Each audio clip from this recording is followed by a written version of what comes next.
Hello, hello, everyone. This is Network Special, a comedy podcast about the wonderful world of TV events that were never meant to be seen more than once. I'm Zachariah Durr. I'm Nathan Shear. And today we are talking about a type of show that not only doesn't exist anymore, but when I have tried to explain what this format is to people younger than me, I feel like a million years old because there are so many steps to types of television that don't exist anymore. I have to sit them down with a face-to-face conversation. It's going to take about 10 minutes. So do you want to introduce the show that we're doing today? Yes, it's called Who Shrunk Saturday Morning. And this genre of TV show, it's a preview for what's coming up on Saturday mornings for kids. And so this was a preview they played on prime time, like the night before, like that Friday night is when I remember them. And it would just got you excited for what was coming up throughout that next season. It's a half-hour infomercial for these Yes. shows. And these shows, the older ones were just kind of literally Dick Clark saying this is the next show that's coming up. But then they sort of evolved into these tortured narratives that different sitcom stars that the network had signed on would kind of get through these weird plots that would shoehorn in Saturday morning cartoon intros. They're always strange. They are always really bad. Really, really bad. And you watch different network stars react with different levels of commitment to them. It's bad because there is no good storyline that can be written around having to also introduce a show. No, and these were definitely written by people in an afternoon before the show was due. Why would you throw any kind of effort into these? No one was ever going to watch these again, and no adult was going to watch them. This was going to be people under the age of 10, the most indiscriminate audience. These specials, the earliest one I could see on record was from 1964, which was shocking to me that these went back that far. I didn't realize Saturday morning programming went back that far. I didn't realize that there was anything except dancing product ads on TV before. So this specific one was from 1989 and around the September timeframe. And it's called Who Shrunk Saturday Morning. And it's presented by the cast of Saved by the Bell. Looks like they're late their first morning. Can't wait to see how Zach deals with the truant officer. That Miss Bagwin makes Freddy Krueger look like the Easter Bunny. You guys, I don't think there's a truant officer alive who can outfox Zach Morris. I don't believe this.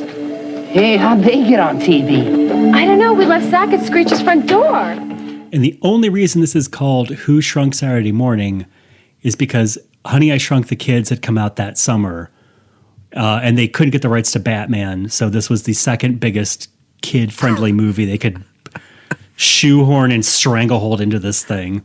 And you know this fact? Is this a fact that you're saying? Or is this you're guessing? That Batman would not appear on this show? I mean, that they're using the Who Shrunk. I mean, obviously, Honey, I Shrunk the Kids, but... Well, Honey, I Shrunk the Kids was 1989. Okay. It was, that was a juggernaut of a kid's movie. Yeah. Everyone knew the reference. And also, as we'll get into, the shrinking part really plays no part in this show. No, even them being shrunk doesn't even make sense. They're not to shrunk. What happens to them. Yeah. Right. This program, the one we found on YouTube, the first, what do you think, 3 minutes are missing? There's one, I think it feels that way, but there's a chance that they just hopped right in. No, right after a thing. No, oh, you mean in terms of the time that elapsed? It doesn't feel like, it feels like we missed a couple of lines. 30 seconds.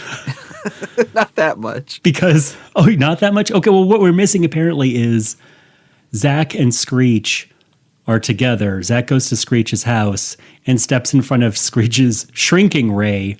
A cat jumps on the shrink ray, and they both go inside Screech's television. Yeah, But it's also every television. See, I feel like based on what happens later on, that really they do start at the school, because the main like gist of this story, the main plot, is that it's the first day of school, and everyone's there except Zach and Screech, and they are very concerned with being on time because they have a truant officer who is a maniac. Right, Miss Bagwind. Yes. Played by Night Court's Marsha Warfield, of course, every child's favorite actress, Marsha Warfield. And Nightmare. Yeah. Nightmare. Who is dressed like SS officer Grace Jones. Now, you know Saved by the Bell really well. Was she an actual character on that show? No. Okay. Not that I remember. But there are some people later on who were characters, and we'll get to those. But that's what I was saying. Like, I don't think we see them getting shrunk down. Because they show a scene of people getting... No, because they show that, again... let's just go through. It doesn't really matter that we missed it. I think it's crazy that you think that they don't show them getting shrunk down and put into the TV. No, because they show Slater and Lisa doing it, and I feel like they wouldn't have doubled down on that. Oh, right. That would have been cheap. Yeah, I feel like someone had, there was someone with a good sense of story. You think that the way this TV show went is it's the first day of school. Yes. Everyone's in the classroom. There's a TV in the middle of the classroom. They turn the TV on, and Screech and Zach are on the TV. Yes, and they say, where are they? Right. And they say they better get here. They're going to be late because of Miss Bagwind. And that who Slater says makes Freddy Krueger look like the Easter Bunny. I love that line. Yes. And then the TV comes on. Then the TV pops on. Zach and Screech are there. They say, "What are you doing there?" Yeah. Then they describe what happens to them. Right. Like they wouldn't have to describe, because they're really also describing to us what happened to them. Okay. So they say Screech's shrink machine sent them into the TV, and since they can hear each other, that Kelly and everyone else is not shrunk down, can actually hear them in the TV and talk to each other, they were actually shrunk down onto a television wavelength. Right. Kind of shrunk down. It's more that they're inside a TV. Yeah, they're in a TV. Right. Right, they're not like in a TV and then they're also like in a there's giant blades of glass everywhere. Right. It's not like Mike TV. They can't reach into the screen and pick them up. Right. in some sort of vor fantasy. Look, guys, I don't know how you're pulling this off, but you better hurry. School's starting. There's one slight problem, Jesse. Somebody's got to go to my house and flip the reverse switch on the minimizer. The what? Just get to Screech's basement. Look, you can't miss it, okay? So their main concern is that they get back to school so they're not late. Not that they're in this friggin' TV. It's true. And not stuck. They just got to get back. So in order to get this to work, someone has to hit the reverse switch on the minimizer in Screech's basement. Mm-hmm. So there's an argument about whether or not men are better than women to do this. Slater says this is a man's job. Lisa says, hey, a woman can do something just as good as a man. So they both go back. Which the show quickly points out is not true. Exactly, because while they're there, freaking Lisa touches the laser like a dumb lady. Right. And then they all go inside. Slater literally says, okay, remember, stay out of the beam. And then she sticks her hand in it, which makes them both shrink. Well, she tries to catch her to stop I see. her. Right. And then it sucks them both in. So, and... I think I stop really paying attention at the exact same points when attempting to watch. I've watched it 3 times. I fade in and out at the same areas. So you're missing some really heavy plot details. I guess so. We've got to find a way out. Yeah, well, that might be easier if we knew where we were in the first place. Makeup! Hey, I know that voice. That's Al! Come on! Hey, makeup! Alf, it's so great to meet you. Well, all right. I never miss your shows on Saturday morning. Hey there, a few of my adoring fans. Don't they have locks on stage doors anymore? Hey, Alf, you gotta help us. We're a little lost. Yeah. Well, you're in television land, kid. Saturday morning land on NBC to be exact. So they show up. The first place they show up when they're inside the TV is Alf's makeup room. So Alf, the character. We should also point out that when they are inside the TV, there's nothing fantastic. They're in a black room with some Christmas lights around. Oh, this is, yeah. Like this a is not Brechtian play. There's duct tape on the ground, like colored duct tape on the ground. That's right. So they show up to Alf's makeup room, and he reveals to them that they are in television land, more specifically, Saturday morning land on NBC. Yeah. They're very excited to meet Alf.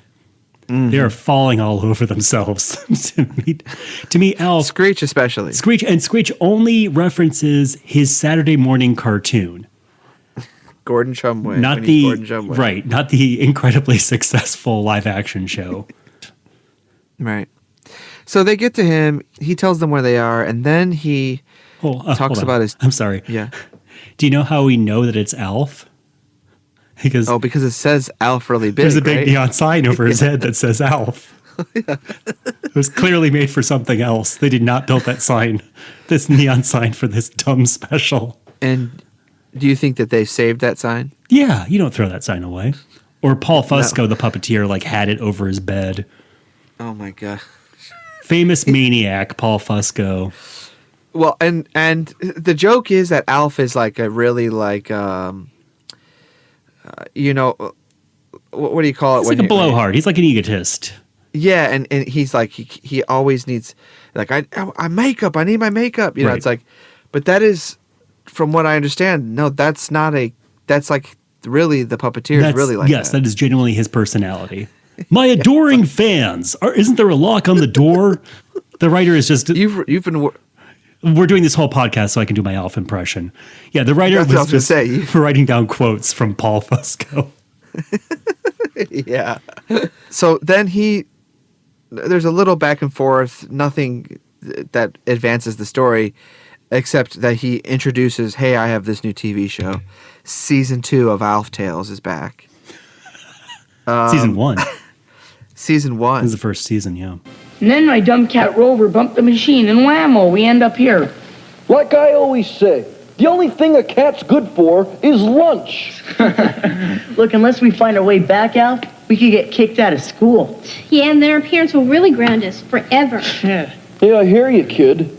Well, the only guy around here with the power to send you home is the master programmer. Alf Tales is the difference between this and the other cartoon is that in this one he does they do like spoofs of movies and like famous movies and stuff like that. So this episode that they preview is The Wizard of Oz, and he says, I get to play the Dorothy role. You watched this episode. I watched a different one. Yeah, I watched this episode.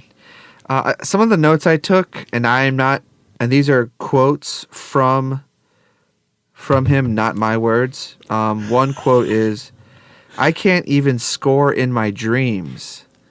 Meaning with a woman? Yeah. Wow. Okay. And then also he mentions weird midgets. But then it ends, and then he says, it's weird. He talks about how he's going to, next we're going to talk about Camp Candy, but then they cut to commercial. Yeah, Alf weirdly, in his only selfless act on Earth, says, if you think that's funny, wait till you see Camp Candy.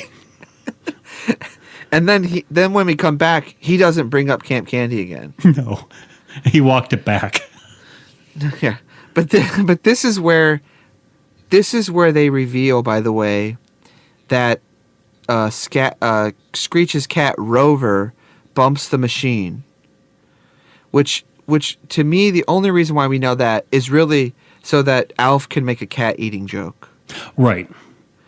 So that's why I'm saying before, I don't think we saw a cat jump on this thing. I think this is just purely for Alf's sake. Right, because Alf had 3 basic jokes that would get repeated constantly in the show. He would say no problem. He would say ha. And he would make a reference to eating cats. And then he would kill himself. That's right. He laughed so hard that he would exclaim, "I kill me." Yeah, every time. Also, Alf Tales has the hubris to cast people from the Alf animated series cartoon as all the roles in Alf Tales, as though we are all so familiar and so in love with the Alf animated series, we'll be delighted to see them all appear again as these various roles. And that's why they jumped so quickly to a completely different show with Alf. Because we were such fans of the original Alf cartoon. Right. Instead of continuing that storyline, let's start over and put them all in this thing instead. That was kind of there's a couple of shows like that where they did that, where Alvin and the Chipmunks, there's a whole season where they just do like spoofs of movies or whatever. There's like a Hello Kitty series where they do that, spoofs of movies. There was a series? Yes. Whoa. Okay. Those characters are so strong on Hello Kitty. I can't wait to see what Karopi Frog's take on Dorothy is going to be. Gropey Frog? Isn't that one of the characters? There's a frog. I don't know. His name is Gropey. I think it's Karopi, not Gropey. Oh. He got me too. Yeah. Well, I hate to beg off my lost little waifs, but I've got a show to put on. Now do like I said. Find the master programmer, and you'll be back home in no time. But Alf, where do we find him? Just follow the Circuit Path Road. So then Alf tells them, they say, we got to get back to school. We're going to be late. Alf tells them, hey, go see the master programmer, who's like the Wizard of Oz. But he's tough to find. And, This quote, line. the only guy you see less of is Dan Quayle. And I have no idea what that means. No clue why that's funny. I don't know. I don't even know why adults would find that funny. Saved by the Bell kids love it. They're all in. rolling. By the way, the Yeah. other thing that's very strange about watching this special is that there's no laugh track. Boy, doesn't need one. Oh, Saved by the Bell without a laugh track? It's dire. I mean, it's bad normally, but this is like spooky. It's miserable. And they're pausing for a laugh. Like they left the beat Right, in. They're pros. They're pros. Put the laugh track back in. It would have taken you 5 minutes. Well, that probably would have like broken the reality of this whole thing, you know. Yeah, I'm sure it was a union thing. And that's why today I am firmly against unions. Oh, then they show one last clip of Alf. It's Lounge Lizard, which I think is a spoof of Godzilla because there's a big, huge monster lizard. Well, it's a clip from the regular series, right? Oh, it is. Okay. Yeah, it's a clip from the regular Alf animated series, which is a prequel to the sitcom where he's living on Melmac, he's in the army, which is called Orbit Patrol. So it's a Alf cartoon about him being in a space army, like a Gomer Pyle but cool character. That's the other reason you know that Paul Fusco is a maniac, because Alf can never not be cool. Alf can never be dumb. He can never do anything wrong. Everyone loves him. He has a really hot girlfriend. He has the only female on the series who's not the mom as a girlfriend. And he has a huge hog. He's a huge hog. But everyone looks like a dick on that show, by the way. That snout does not translate to 2 dimensions well. It's No. You really realize how hideous the Alf design is. This wart-covered, cancerous lump of a face with like 3 teeth. Did he do any other characters? If you look at his IMDb, pre-Alf, he is doing some like PBS or Canadian low-rent puppet things I've never heard of. And then there's Alf, and then there is nothing but Alf. Okay. So no is the answer. It doesn't look like he tried pitching anything new. Oh, wait, he tried pitching one other cartoon that was called, it's like Space Cats. A cartoon about, Cats in Space. And I vaguely remember it. It really bombed. And I think that was him using his only favor in Hollywood. Bummer. Yeah. What else? So much we could have gotten from the Fuskaverse. Oh, wait a second. What's that noise? I don't know. Something's happening. Clear the path! Clear the path! Identify your program slot. I said identify your program slot. Who are you? I'm Flash. I'm the circuit maker around here. Now, what show are you with? Hey, I'm busy. I don't have a moment to spare, so don't give me any static now. Don't give me any static. What show are you with? We're not with any show. We're here by mistake. Oh, so are half the shows on television. No. You don't get it. Look, we're trying to find our way out of here. Alf tells them if they want to find him, they have to follow the Circuit Path Road, which is the duct tape, the colored duct tape. Right. So all of a sudden they start following this road. There's music, this like 80s pop music. Slater starts doing his Slater dance. We get some real awkward, time-wasting footage of them just kind of bopping around a black room. It's like, you can see it's like Slater knows how to dance. Well, he knows how to do one dance. He does that dance because he does that on the show as well. Like he's always doing this dance. It's where, and then it looks like everyone else is kind of like doing like a jokey impression of that dance. Then when they get to this halfway through the duct tape, John Machida, the Micro Machines guy, shows up as a character named Flash the Circuit Maker, and I think he's kind of like the White Rabbit or whatever. The famous Wizard of Oz White Rabbit. Still, I think the record holder for fastest talker in the world. He was beloved by children, though. Like, every kid knew that guy. Yes. I loved him. He asked them what show they are with. And then that kind of is a back and forth of like, no, we're not on a show. And he keeps responding as if they are on a show. It's a classic gag. Because he's trying to say, like, oh, just keep following this road. Good morning, Miss Bagwins. Not so good for your missing friends, Kapowski. Playing hooky the first day of the school year? Well, I'm putting Trixie and Fritz, my attack Dobermans, on this case. And they always get their man.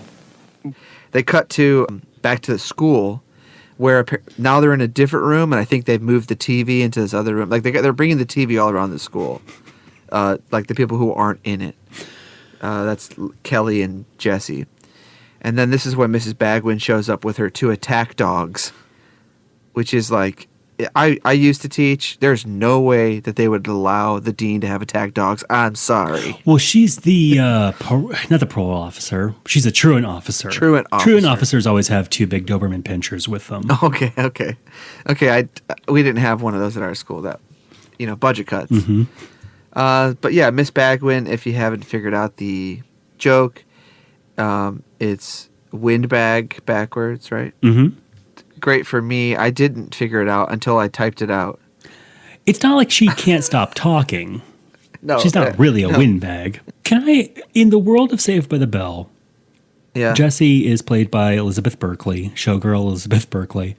Yes. Was she, in the world of the show, supposed to not be attractive? No, she was the environmental, like, protester, hippie kind of girl. Feminist. Normally, those shows will make that the mousy character. No, right. But no, they didn't want that because she ends up with Slater in the show. Okay. So, like, no, she's also supposed to be, like... a catch. A pretty girl, right. Okay. But she's no Kelly. Sure. Right? That's right. And who is, right? Mm-hmm. Except my wife. There we go. So, anyways, yeah, no, she's not supposed to be. There's times where they she tries to try out for the cheerleading team, or they come up with this cheer or something, and she has them wear these really long skirts instead of, really long dresses instead of skirts, and but oh, we're talking about Jesse's backstory, not this show we're watching now. Yeah. Okay, sorry. I didn't mean for you to Anyways. really get into it. Hold on, let me open up my notes. Can you feel that? Yeah, it tingles like electricity. Hey, it's coming from this shrine. Oh, be some sort of energy field. You are right, Screech Song. It is the most powerful energy field. The missing shrine from my home run.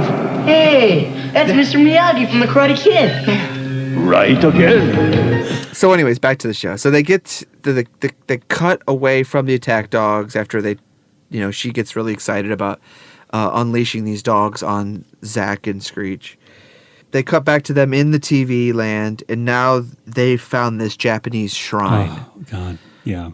This spiritual shrine, and Mr. Miyagi ends up talking through the shrine. Instead of telling them the meaning of life, he tells them about his new show, The Karate Kid, which involves, by the way, surfing on a torpedo that blows up a warship. And I'm not sure what the storyline is for that. I'm not sure they did either. Karate Kid. It happened in the background. This cartoon, which lasted for one season, Karate Kid 3 had come out that year, and this was the only chance they had in extending this property because, everyone was getting older. It was going to turn into the karate middle-age crisis. Yeah. So they do the thing I always hated as a child, which is, the movie that you like and the formula that it follows. We're not going to do any of that. Karate Kid, the cartoon, has it's basically like Indiana Jones. They're chasing a magical shrine with a brand new female sidekick, and they are in the middle of the jungle. And did you watch this episode, the first episode of Karate Kid? I watched the first episode, yeah. It really throws you into the middle with no explanation. You are just on the Amazon on a raft. There's no context for anything. You sort of get told the plot halfway through. It's the most boring adventure I had to split it into two viewings. I'm still not sure why they need the shrine. Good question. Did they ever say that? They must have said something about it. I had lost. I think they're just trying to get it back interest. to its home country. Also, when Mr. Miyagi started speaking, I thought, oh God, this is a white guy doing a Japanese accent, like the Nemoidians in Star Wars Episode 1, where they're like, is that illegal? Like, it's that style of voice. But it's Robert Ito, who's in the movie Buckaroo Banzai, doing Mr. Miyagi's voice. That's a big sigh of relief.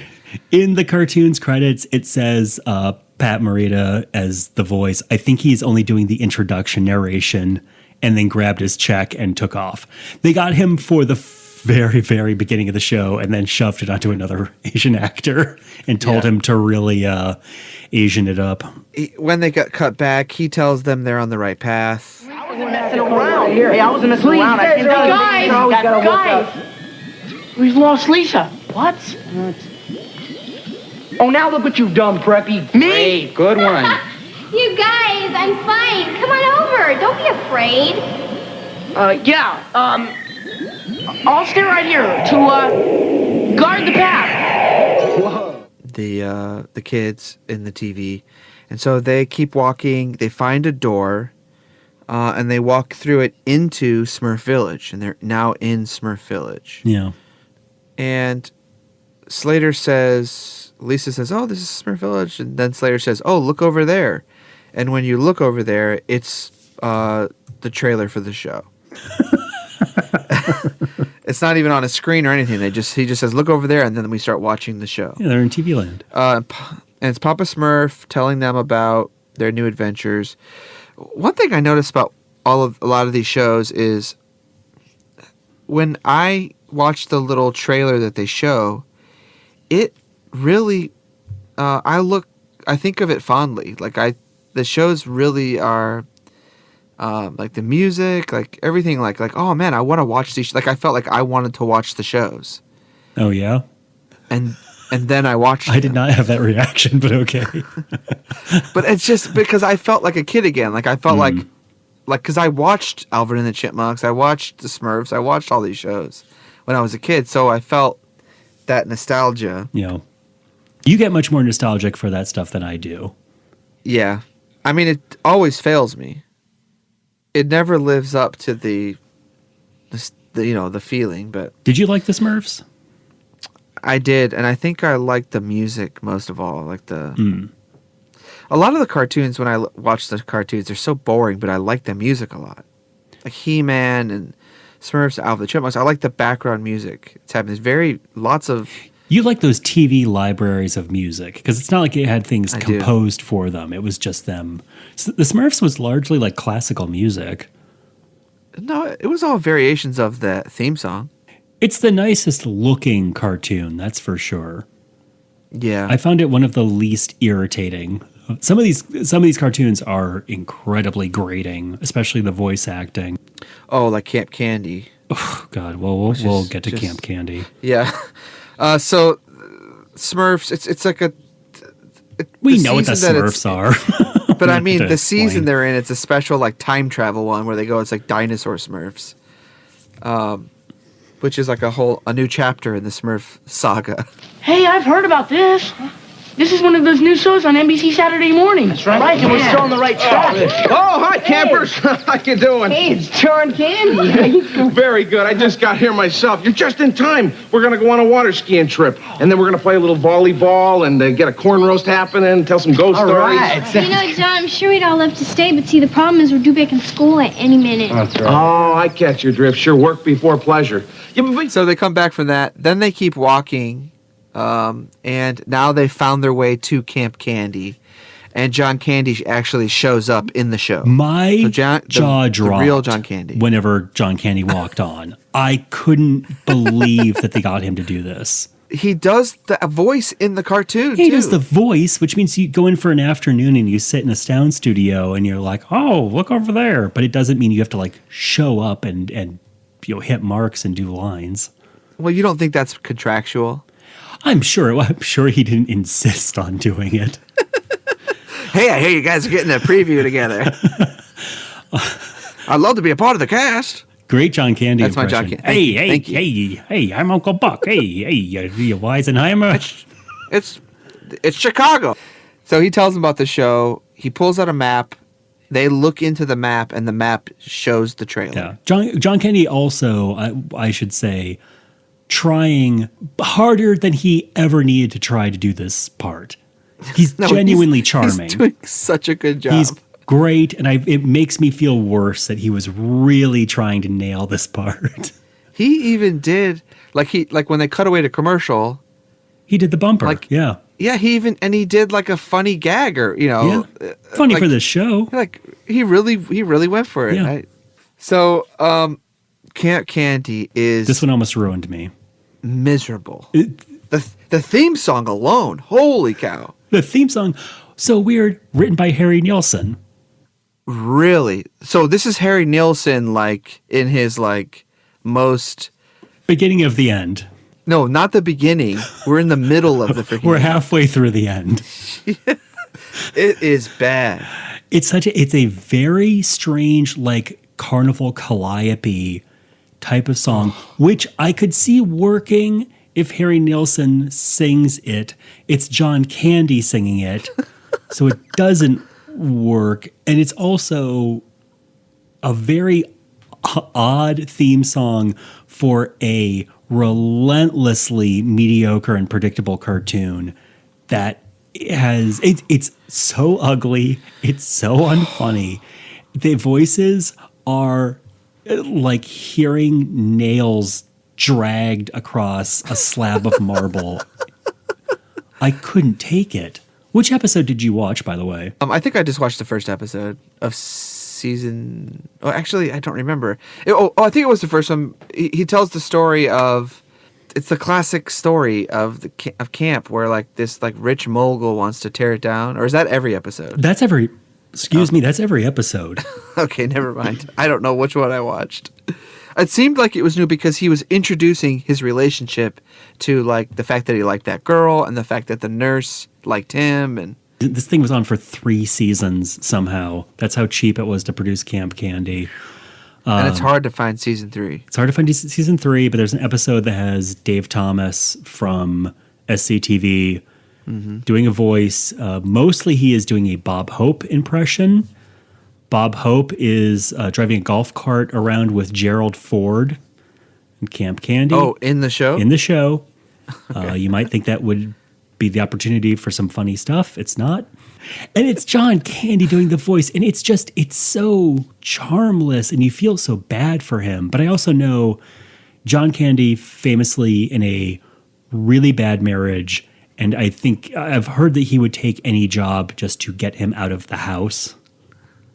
Really? So okay. I think that may have been something that Camp Candy, interesting, was behind that.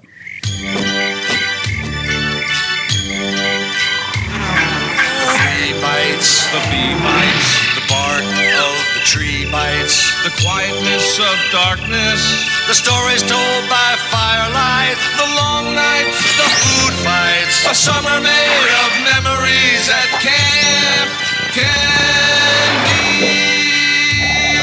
The moonlight, the sunshine, the rainy days and wet nights.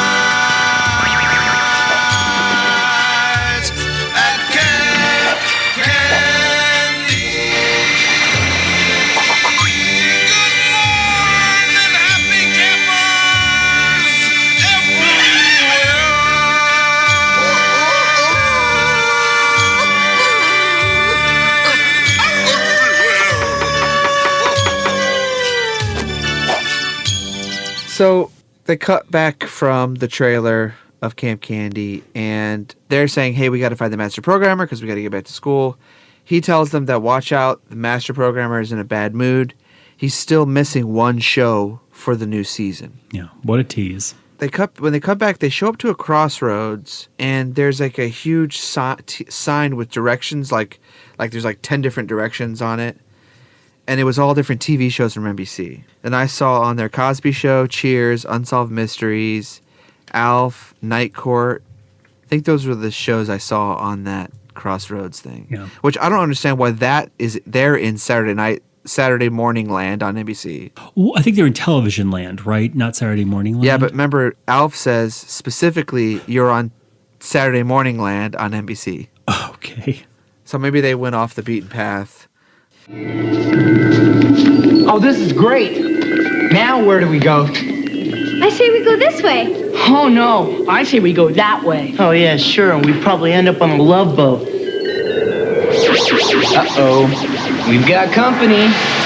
No. You've simply got it all wrong. You've just got to complete the Saturday morning circuit path. But it's also confusing, Flash. I mean, there's so many choices. Well, just think of the things you'd love to see on Saturday morning. Use your imagination. Think. The circuit maker's there. There really is no reason for the circuit maker to be there. This scene has no... I don't understand this scene at all. This scene is purely eating up time. They go, where do we go to next? And they just go, well, use your imagination. Instead of saying, just keep following the road. Well, an important thing when you're watching television is to use your imagination. Yeah. So Screech imagines a video game like a dumb nerd. and now they're on top of a huge NES Advantage controller, which they're calling a fantastic computer game. They are taking great pains not to say Nintendo. That's very important with this segment coming up. Which I don't understand because the whole show that they're prepping is all about Nintendo.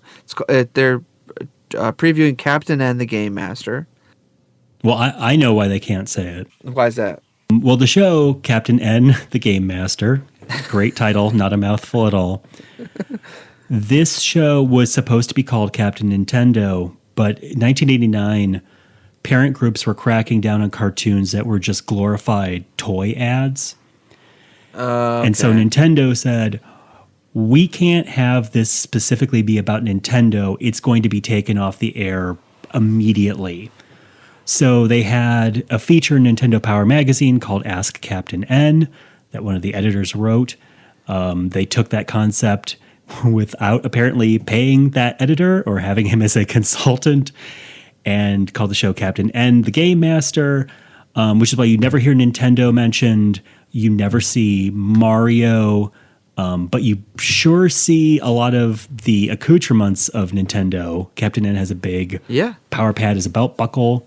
He has the gun, the zapper. There's a talking power glove that they treat as a oracle. I mean, they certainly bring up the characters from Nintendo games.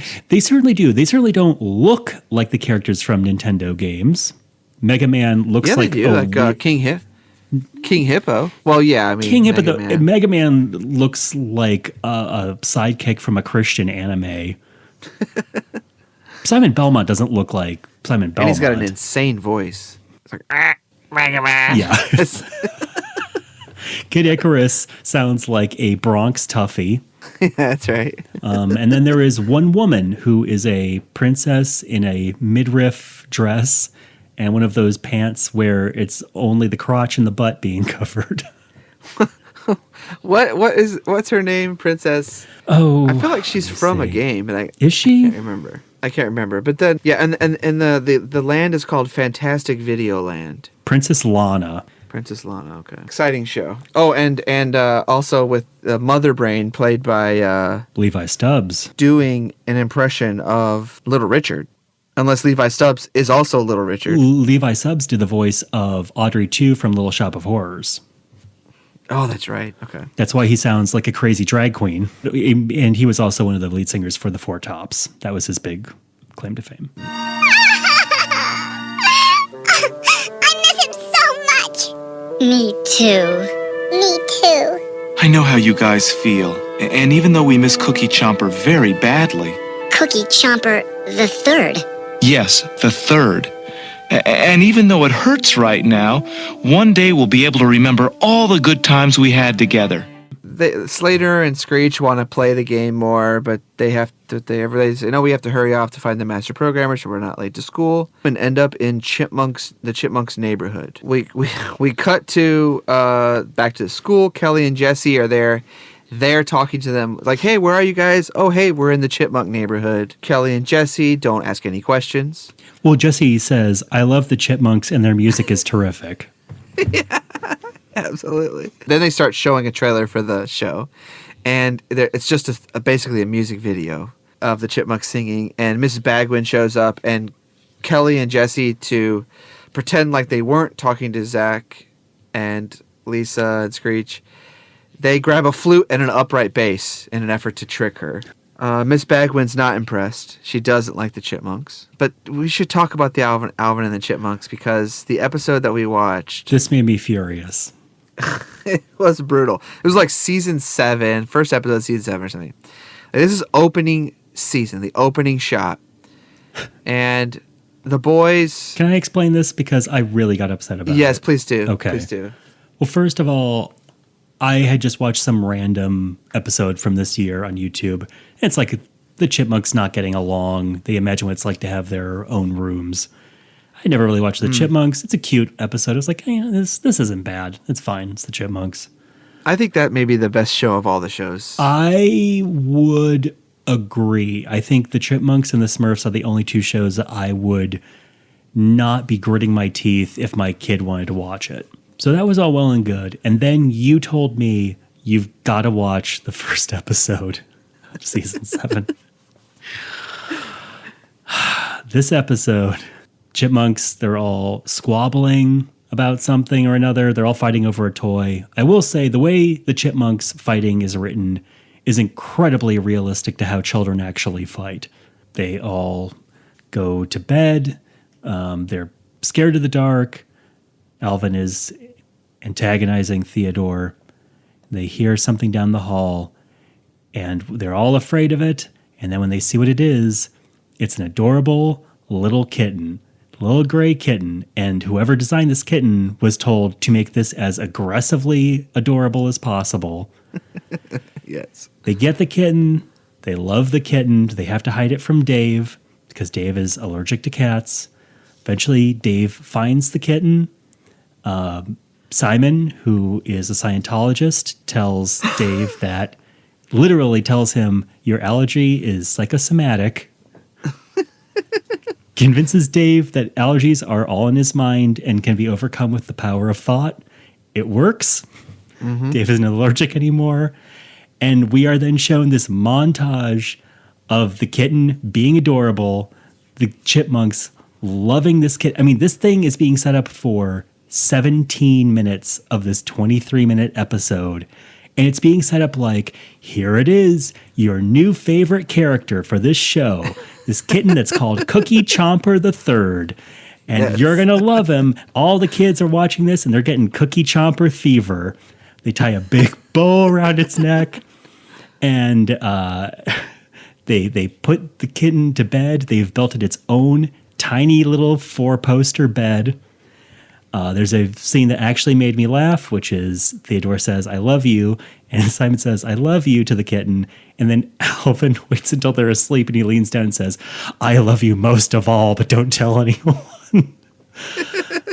The kitten then looks out the window. They're all asleep. He looks out the window. There's a butterfly near the window, jumps up to the window, and then falls out of the window. And there's a fade to black. And I thought, Cookie Chomper has escaped, and they have to find him. Yep. Cut to the next morning. A man whose face we do not see walks up to the door. Dave answers the door, and the guy says, "I'm so sorry. I couldn't stop the car on time." Hands him Cookie Chomper's collar. The cat is dead. They kill off the cat. The rest of the episode, except for the last minute, is watching these chipmunks weeping uncontrollably and going through the stages of grief. Theodore is in denial. Alvin is self-blaming. Yeah. There's a scene where Theodore is going out into the street and calling the kitten's name. And I was terrified they were going to show Dave pointing to the street to like a bloody patch. So I am sitting there just traumatized. I can't believe that they have dragged me through this emotional gauntlet. And then in the last minute of the episode, Dave takes them to the animal shelter. And what does he do? He gets them a puppy. You get the kid a new same kind of animal. You don't get him a different animal. No, they tried a cat. It didn't work out. Yeah, I guess. I watched this with my daughter, who's 9 years old. Oh, no. And she was bawling. Oh, no. Of course. She was crying. Completely destroyed me as a child. She does this thing where whenever she watches like shows of people, of things dying, and then they pump up the emotion of it. She just rains tears. She doesn't. It's not audible. It just rains tears, and then she gets really shy about it. And I just felt so bad for her. It's like, I'm so sorry this episode. Yeah. And they're singing those freaking songs in their dumb. Oh yeah, there's voice. a sad montage of the golden times they had with Cookie. You're just like seeing clips from the episode as though it's this long-running character who has died in real life. It's like almost like they had it's like you said, they created this new character. They had finished production up until that moment, and then the guy who plays Dave, who's like the owner of the chipmunk name, came in and was like, "Who's this new character?" It's the chipmunks. That's it. No other freaking animals are involved in the show. No, I watched the next episode. The dog is now canon. Okay, the dog is canon because you can never have a cat on a boys' cartoon. I'll bet you that was a network note. Yeah, it was brutal. It's definitely worth checking out. I think it's season 1 or season 7 episode 1. Don't check it out because it is wild. Don't check it out. Now, yeah. Check out the next episode. Did you watch the next episode? So the next episode, I did not watch it, but it is Alvin has lied to everyone at school, and he says he's going to dance with Michael Jackson. Is that right? He said he says he's best friends with Michael Jackson, and he's going to have him dance at the school dance. Michael Jackson, they befriend a homeless man who says he's Michael Jackson's manager. And so they hide, much like they hid Cookie Chomper III, they hide this homeless man in their house and are feeding him sandwiches. And then Dave is allergic to homeless Dave's people. allergic. So. And so, but I'm not going to get into all the machinations. By the end of the episode, Michael Jackson's limo has been running outside the house because he's been keeping tabs on this now a news story, because Alvin's lie has spread throughout the neighborhood that Michael Jackson is going to perform. He gives the homeless guy a job on his road crew. And at the end of the episode, we are watching Alvin dance with Michael Jackson, which is Michael Jackson dancing at the Grammys, and they've superimposed Alvin dancing along with him. So, has anyone asked Alvin yet? Has he commented on Leaving Neverland yet? He has stonewalled the whole thing. Okay. We're waiting. Okay. But the lesson of the episode is if you lie, good enough, people will come alongside you to make your lie real, and you can impress the whole school. I mean, I lied and said Billy Joel came. I was gonna be singing Stormfront with him, and sure enough, he showed up. And we didn't sing Stormfront. We sang Downeaster Alexa instead. Oh, that's too bad. Stormfront is every child's favorite song. Yeah. I just thought I would dig deep in the. Okay. That's got to be the master programmer. There's no other way out. Hey, he's right. Hey, Slayer, why don't you go up there and give it to him? Me? Why don't you? Well, you're a better talker than I am. Since when? Since 10 seconds ago. Yeah, right. Hey, look, you guys, let's just all go together. Good idea. I'm right behind you. Come on. So Okay. they cut back. Miss Bagwin, like I said, she's not a fan of the Chipmunks. She likes Lawrence Welk. She says she gives the people in the TV 5 minutes, or else they're going to be mauled by these dogs, I guess. Permanent detention, to be fair. That's right, permanent detention. And then the gang finds a way out. They find their way to the master programmer, and it's Sherman Hemsley. Mm-hmm. They ask him to get back to school. They think he's going to be mean. No, he's really a nice guy. It turns out he was watching the whole time like a creeper and putting them through all this stuff. Putting them through walking slowly from one side of the room to the other. Yeah. And then he agrees that he will send them back so long as they let him film them and make a show out of it. So this show is about a psychopath named Zach Morris, who is the worst character in television. He's terrible to everybody. What happens in this dumb episode? It's like they have to do a science project, and I don't know. I don't know if I have the fortitude to get into Screech is like into Lisa. Right. And he gets shot down. And so he's not feeling up to making this science project that Zach is, attached himself to, because if he doesn't get an A... It's supposed to be a dual project. They're both supposed to be working on it, and Zach is manipulating Screech into thinking he's his friend, so he'll work on the project for him. Because he's a terrible person. Yeah. If he doesn't get an A on this project, he has to go to summer school. Right. So he decides to help him find a girlfriend. He can't find anyone who'll go out with him. Even Jessie, who thinks that love is all about what's on the inside, gawks at the premise that she would go on a date with Screech. Everyone hates Screech. I don't know why they're freaking friends with the guy. It doesn't. No, it makes no sense. It makes sense for Zach because he can get schoolwork out of him. It must have been one of those things where like they grew up together, and at one point they weren't. No one was a nerd yet. Like they all moved together. Yeah, they all, and then like Zach got cool because he started looking handsome. Sure. And he was also rich. Right. They met Slater and they had to like step up the game and pretend they were never friends with him.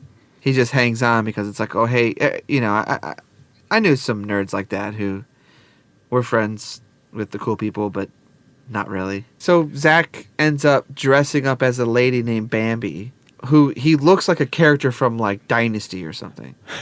He looks like David Koresh in drag.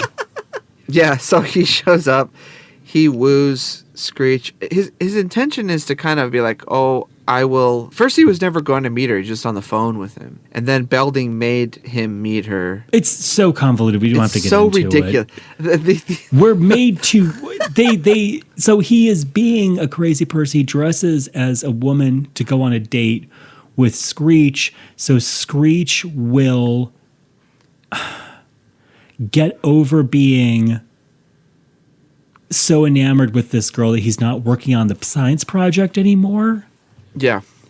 But the show tries to spin it and say, oh, well, he was really helping Screech stand up for himself, which is in no way what he was doing. No, it's all selfish. I don't even remember how it ends, and I've watched the show so many times. Like, I don't. Screech says, Zach as Bambi tells Screech that if they date, he can't be friends with Zach Morris anymore. Right. And Screech says, well, even though he takes advantage of me and is mean to me, he's my friend. He literally says this. He's my friend, and so I won't do it. And he leaves, and Zach, instead of feeling any kind of remorse and changing his ways, just goes, I did it. And then he attempts to go into the women's room with Kelly, who thinks that it's a woman. And that's the way he's going to finally get Kelly, is through a lesbian encounter. Jesse stops him, and we go to a freeze frame. Great show. I love it. Can't get enough of it. I'm sure we will do an episode on the Saved by the Bell unauthorized story. Oh, Lord. So this is technically the first season of the actual show, Saved by the Bell. You can already see the cast dynamics coming through because at some point Screech touches Zach's arm and Zach pushes him away in a way that is not acting. It's just instinctual, even like, then. Don't touch me, Diamond, yes. Dustin. Dustin Diamond, somehow it got worse with age, his acting. Because I'm watching this and like, they're doing terrible dialogue, but they're natural enough performers. They all got worse. Well, that's the thing. Screech, you're right. Screech was a better actor when it first started than when like in the later years, like Saved by the Bell, the next class, when he comes back as like an assistant for Mr. Belding or whatever. Yeah. He is like off the charts. He is doing the closest thing you can do to blackface without putting on makeup. He's doing Screech face. Well, why did you name the show Saved by the Bell? Yeah. You'll find out. So, do we have a deal? Oh, you got it. Yeah, you got a deal. Okay, then, back to Bayside you go. And so they agree. Saved by the Bell becomes a show, and he sends them back to Bayside. Yeah. And they get back just in time. They're saved by the bell. The truant officer is there. They're all there. They just appear, like, because she's like all happy. I got them finally. Then they just appear magically, and she's like, "Where are you guys? Where did you guys come from?" And they say, "Don't worry about it." Yeah, they say, "Don't worry about it." The only thing that matters is we're here on time. So now let's go to lunch. If you just get there at lunchtime, you're freaking late. Unless California has some, like, surfer kind of attitude. Oh, they're so laid back there. Fruits and nuts. You know how it is. And then that's the end. That's the end of the show. Thank you for tuning in to our first episode. It's incredible how much time I've poured into watching hour upon hour of terrible television already, and it's only episode 1. I know you are just chomping at the bit to do the next episode. We're going to do something that involves watching one show and not 10 shows. That's my only request. Thanks again, and we will see you next time. All right. Good night, everyone. Bye. Bye. Bye.